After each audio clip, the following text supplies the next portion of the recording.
ẹ̀yin tèmi ní mo ṣe show kan ní on the 23rd of November year 2025 tí mo throw question kan síta pé ẹni tó bá mọ ohun tí Alani Messiah ọmọ Alhaji Saheed Òṣùpá ẹni tó bá mọ ohun tí Alani Messiah lò nínú show tí mo ń fi hàn yín lókè yìí mo lẹ́ni tó bá mọ̀ kó wá sọ. Àwọn èèyàn dárúkọ orin lórí oríṣiríṣi, wọ́n dárúkọ Linton, wọ́n dárúkọ Barrister, wọ́n dárúkọ Merengue, wọ́n dárúkọ Wasiu Ayinde.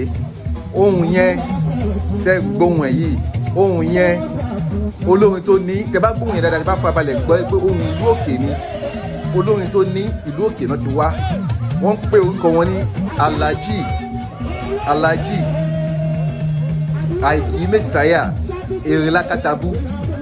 Alhaji Aiki Messiah Erinlakatabu, àwọn ló ní ohun yẹn. Raw Fuji voice ni. So fún ọ̀pọ̀lọpọ̀ àwa táwọn Alhaji Aiki Messiah Erinlakatabu Baba Kausara wọ́n ti dolóògbé ní year 2007 ní ara wọn ní ìjàmbá ọkọ̀ ní ibẹ̀ náà ti which is road accident ibẹ̀ náà ti ṣaláìsí lọ́jọ́ fi mú ẹ̀mí wọn lọ. Ṣùgbọ́n legacy wọn ó sì ń bẹ. Ṣùgbọ́n kí n tó wá sọ ìkọ́nà àwọn legacies tán ní ẹ kọ́kọ́ gbóhùn Alhaji Aiki Messiah náà Erinlakatabu kẹ́ gbóhùn ó yá. Fọláyọ̀ wọn o oníbọn ní ọ̀bọ̀n ní níbí o láwálì mi Fọláyọ̀ wọn bàbá wa ẹ̀mí ẹ̀ràdẹ̀gùn o olóyè tó jó lè lọ o Fọláyọ̀ ọmọ olókùn bẹ́ẹ̀ ni a ò ní sí mọ́ bàbá ẹ̀ o ó dẹ̀ nǹkan ṣe bẹ́ẹ̀ ni Ìgbòho yìí ò ní tú.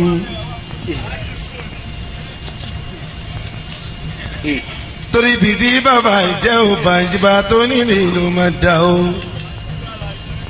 àwa ń jẹ́ nígbòho Ìgbòho yìí ò ní tú. àwa mú nígbòho Ìgbòho yìí ò ní bàjẹ́ o.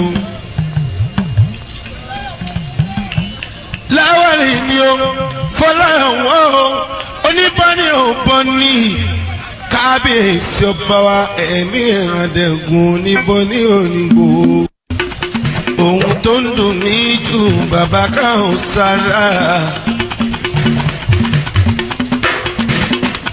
ẹ gbọ́ Fọláyọ̀ wọn o kábíyèsí oníbọ́ni òbọ́n ní níbí o. àwọn lè kọrin wọ́n ń kọrin. ṣé ń gbọ́ ohun Fuji? ṣé ń gbọ́ nǹkan tí bàbá yẹn ń pèlédè? Ṣakí ni wọ́n ti wá. ẹlòmíì gan ti ẹ̀mọ̀ pólífìsì kan wà Ṣakí. Alhaji Aiki Messiah Erinlakatabu wọn ṣe fọwọ́ sẹ́yìn bàtà wà láyé. wọ́n ní owó lọ́wọ́ wọ́n dẹ̀ ń pèdè ara. lára àwọn lẹ́gẹ́sì Alhaji Aiki Messiah òun ni ọmọ wọn tó ń kọrin. ọmọ wọn kan ń kọrin. wọ́n ń porúkọ ọmọ yẹn ní Alhaji Alao Messiah. Alhaji Alao Messiah ọmọ wọn yẹn náà ó lóhùn tó dùn gan o, ó lóhùn tó dùn.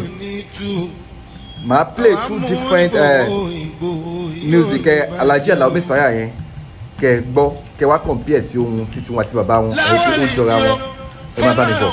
mo dàbọ̀ kí náà lọ pé orí Abíọ́lá mú ká ìlà níbọ̀ kí náà lọ pé Kùránì àti ilé ìwé kò ní ti ilé dúró àṣekú àfihàn ọlọ́kọ̀ bàbá o. Àjìké ìgbẹ́ ẹkùn ìkàlẹ̀ mọ́ ẹ lóyẹ̀mí.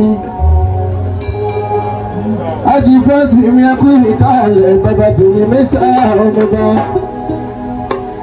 Ẹyẹ tàyìn dé bàbá wọn Ṣẹ́ríkí Aláàjì Fàtáì bàbá wa.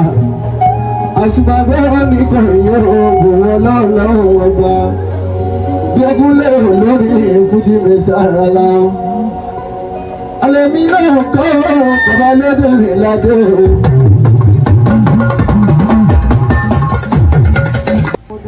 Ẹ káàbọ̀ padà. Ṣé ti gbóhùn Alhaji Alao Messiah ọmọ Alhaji Aiki Messiah Erinlakatabu.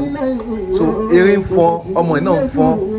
Alhaji Alao Messiah wọ́n jogún bá orin lọ́wọ́ bàbá wọn ni, wọ́n bí wọn sínú orin ni. Olórin pọ̀, olórin Fuji pọ̀ láyé tó dẹ̀ ń ṣe dáadáa nínú ayé.